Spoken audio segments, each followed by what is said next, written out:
Students, आज हम लेके आए हैं चैप्टर 2 क्लास 11th का वीडियो लेक्चर नंबर 4।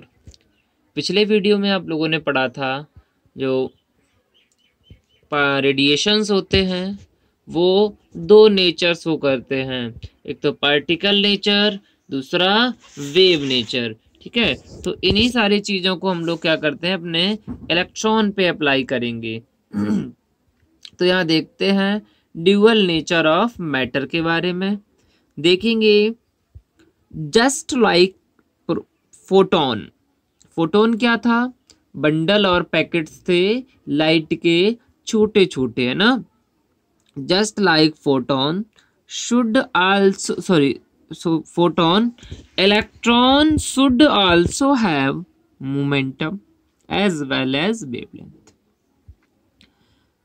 फोटोन की तरह इलेक्ट्रॉन्स भी मोमेंटम होता है और इनकी भी एक वेवलेंथ होती है। The wave associated with particles is called a matter wave. जो इन पार्टिकल्स से जो वेव एसोसिएट रहती है वो कहलाती है मैटर वेव, और इसको एक अलग नाम और दिया गया है जिसे हम बोलते हैं डी ब्रॉगली वेव। ये डी ब्रॉगली एक साइंटिस्ट थे, इन्होंने इस वेव को, इस डुअल नेचर को डेरिवेट किया था। तो वेवलेंथ निकालने के लिए उन्होंने एक फॉर्मूला भी दिया। क्या फॉर्मूला दिया? Lambda equal H upon m b. Lambda equal H upon m v equal होता है, आप देखिए एम बी इक्वल क्या होता है? मोमेंटम, जिसको हम लोग पी से डिनोट करते हैं, लिख सकते हैं lambda equal H upon p, where h equal Planck constant, m equal mass of electron, v equal velocity and p equal है आपका मोमेंटम। तो आप चाहें तो इस फॉर्मूले से इनमें से कोई एक चीज की वैल्यू निकाल सकते हैं जो ये दी गई है। सारी वैल्यू दी हो, एक की वैल्यू ना दी गई तो उसको हम लोग कैलकुलेट कर सकते हैं। अब ये जो फॉर्मूला है वो कहाँ से आया है, इसको भी थोड़ा सा देख लेते हैं ताकि हमें ये क्लियर हो जाए कि ये जो फॉर्मूला है वो इस तरह से बना है। तो इसको, जो इक्वेशन आपने लिखी है, तो इसको बोलते हैं डी ब्रॉगली इक्वेशन। क्या बोलते हैं? De Broglie equation. अब देखते हैं इसका derivation. It can be derived by combining the mass energy relationship proposed by Max Planck and Einstein. जो ये फॉर्मूला है ये दो चीज़ों को कंबाइन करके बनाया गया है। एक तो प्लैंक का जो फॉर्मूला था उससे, और दूसरा आइंस्टीन का मास एनर्जी रिलेशनशिप से। प्लैंक इक्वेशन आप पहले ही पढ़ चुके हो, E इक्वल होता है एच न्यू, एनर्जी निकालने के एच न्यू होती है, इक्वेशन फर्स्ट। आइंस्टीन का मास एनर्जी थ्योरम क्या था? E इक्वल था m into C square. Equal क्या था? m into C square. अब आप देख रहे हैं ये दोनों ही E की वैल्यूज है ना, तो हम इन दोनों को इक्वल लिख सकते हैं। तो from equation first and second we get h nu equal हो जाएगा m इंटू सी स्क्वायर, क्योंकि ये दोनों E की ही वैल्यू है तो इसको इक्वल लिख लिया। और हमें ये भी पता है जो न्यू इक्वल होता है वो होता है सी अपॉन लेमडा। क्या होता है? C upon lambda. तो यहाँ सी न्यू की वैल्यू रख दी, H C upon lambda equal M into C square. तो इस सी से इसका स्क्वायर कट गया, है ना। इस सी से इसका स्क्वायर क्या हो गया? कैंसिल हो गया। आगे देखते हैं क्या होता है इसमें। आगे आप देखेंगे तो आपको मिलेगा H upon lambda equal M into C. H upon lambda equal M into C. तो 1 अपॉन लेमडा इक्वल, यानी एच इधर आ गया अपॉन में, तो 1 अपॉन लेमडा इक्वल हो जाएगा एम इंटू सी अपॉन एच।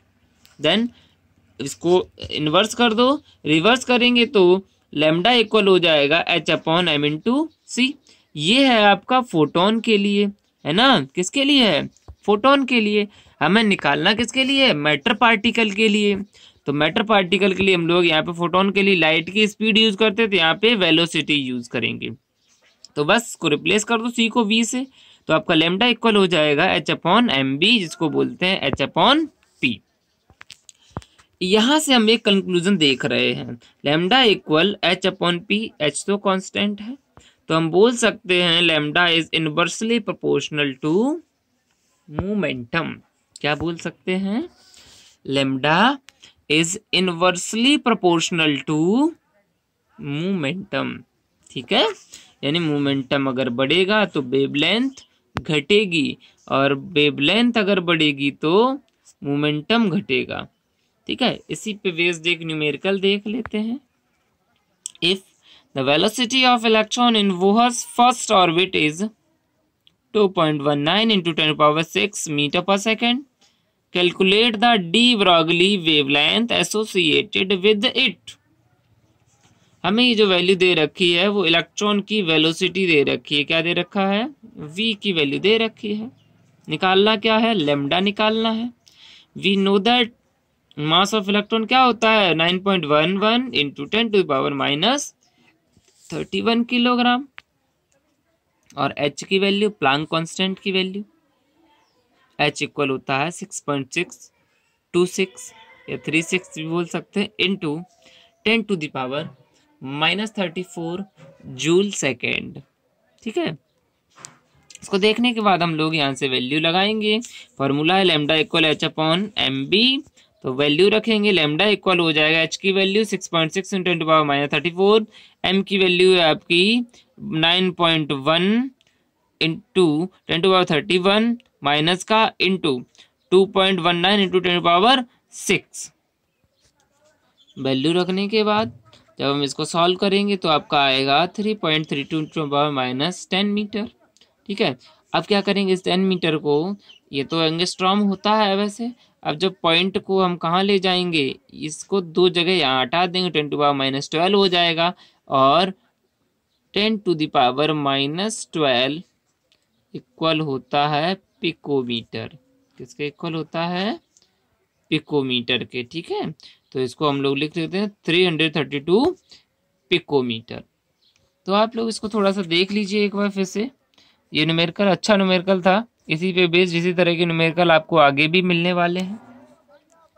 अब हम लोग बढ़ते हैं अपने अगले टॉपिक, जो कि है आपका हाइजेनबर्ग्स अनसर्टेनिटी प्रिंसिपल। हाइजेनबर्ग का अनसर्टेनिटी प्रिंसिपल, इसमें हम क्या पढ़ेंगे उसको थोड़ा सा इसका स्टेटमेंट पढ़ लेते हैं पहले।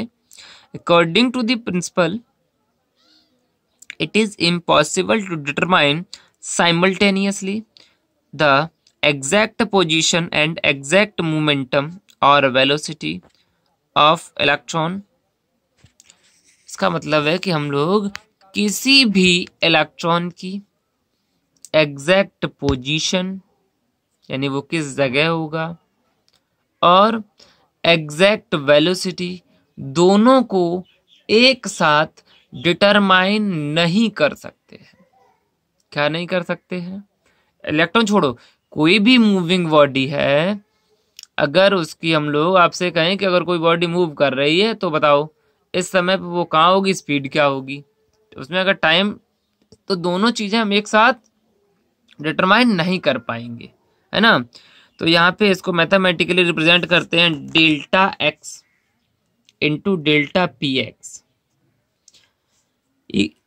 इज ग्रेटर देन और इक्वल एच अपॉन 4 पाई। ये उन्होंने एक्सपेरिमेंटली डिटरमाइन किया है, नहीं तो आप लोग इस पे भी सवाल खड़े करने लगे, सर ये एच अपॉन 4 पाई कहाँ से आया, है ना। आपको पता है पी इक्वल क्या होता है? M B.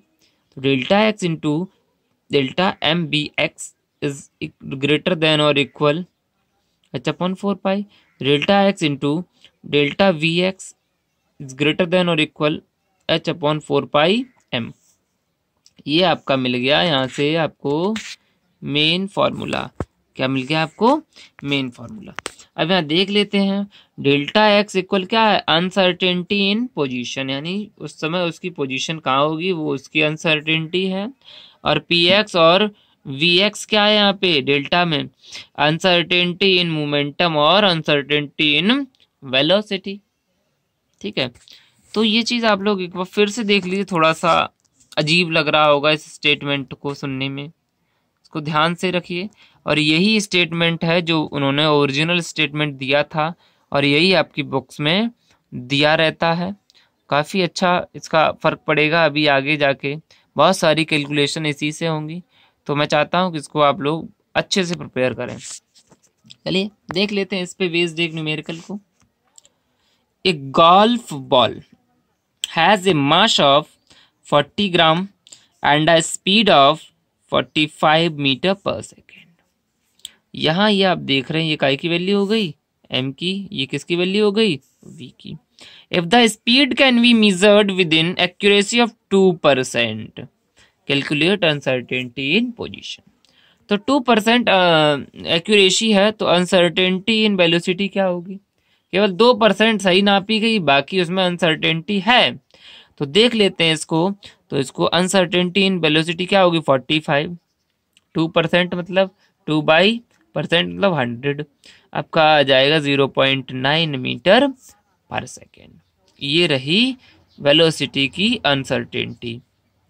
ठीक है, फ्रॉम हाइजेनबर्ग्स अनसर्टेनिटी प्रिंसिपल आपको पता है डेल्टा एक्स इक्वल होता है h/4πm डेल्टा v। कहाँ से आया, यहाँ से आया।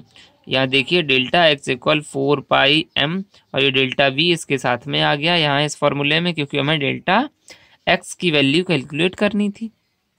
देखिए यहाँ से h की वैल्यू होती है 6.6 × 10⁻34, 4 तो ये वाला रहा फॉर्मूले का, पाई की वैल्यू 3.14 और आपकी जो देखिए यहाँ से जो मास था वो आपका कितना आया 40 ग्राम था, इसको किलोग्राम में चेंज करना पड़ेगा तो 10⁻³ कर लिया। और अनसर्टेनिटी डेल्टा v की वैल्यू आपकी क्या है 0.9। जब इन सारी चीज़ों को सॉल्व करेंगे तो आपको मिलेगा डेल्टा एक्स इक्वल 1.46 × 10⁻, तो इसको सॉल्व करने पे क्या आएगा डेल्टा एक्स इक्वल 1.46 × 10⁻³ मीटर। ये आपकी अनसर्टेनिटी होगी किसमें, पोजीशन में। यही रहा आपका आंसर। क्वेश्चन देख लीजिए एक बार फिर से और आंसर को मिला लीजिए। ठीक है, अब बढ़ते हैं अपने नेक्स्ट न्यूमेरिकल की तरफ जो कि इसी से रिलेटेड है और अच्छा क्वेश्चन है। देख लीजिए यहाँ से हम पढ़ रहे हैं, उसको सुनिए। If the position of the electron is measured within an accuracy of 0.002 nanometer, calculate the uncertainty in the momentum of the electron। ये क्या दे रखा है आपको, क्या दे रखा है, पोजीशन डेल्टा एक्स की वैल्यू। तो डेल्टा एक्स इक्वल हमने लिख दिया 0.002। अब 0.002 नैनोमीटर था, मतलब इसमें 10⁻⁹ का मल्टीप्लाई होना है। इसको देख लीजिए 0.002 इंटू 10⁻⁹। अभी क्या करें, इस पॉइंट को हमें कहाँ पे लाना है, इस पॉइंट को लाना है 2 के पीछे, तो 1 2 3, तो पावर यहाँ कितनी बढ़ जाएगी। तो अगर हम इसको लिखना चाहें 2 × 10⁻⁻12 हो जाएगी, या फिर इसको बोल सकते हैं 2 पिकोमीटर भी बोल सकते थे, है ना। नैनोमीटर करोगे तो 0.002 करना पड़ेगा आपको। तो from Heisenberg's uncertainty principle delta P equal क्या हो जाएगा h/4π delta x. M B को हमने क्या लिख लिया सीधा सीधा इस बार पी। तो वही आपका पुराना काम, वैल्यू रखिए 6.6 × 10⁻34 2/4 पाई की वैल्यू और आपकी अनसर्टेनिटी इन किसमें, पोजीशन वाली। उसके बाद जब हम लोग कैलकुलेट करेंगे तो पी इक्वल आएगा 2.638 × 10⁻33 किलोग्राम मीटर पर सेकेंड। आज के लिए इतना काफ़ी है और आशा करते हैं आप लोग मन से पढ़ाई करेंगे और इसको तैयार कीजिए। और जो भी डाउट्स हैं वो आप लोग हमें कमेंट में पूछिए, या जो भी कमियां रह गई उसको कमेंट में लिखिए।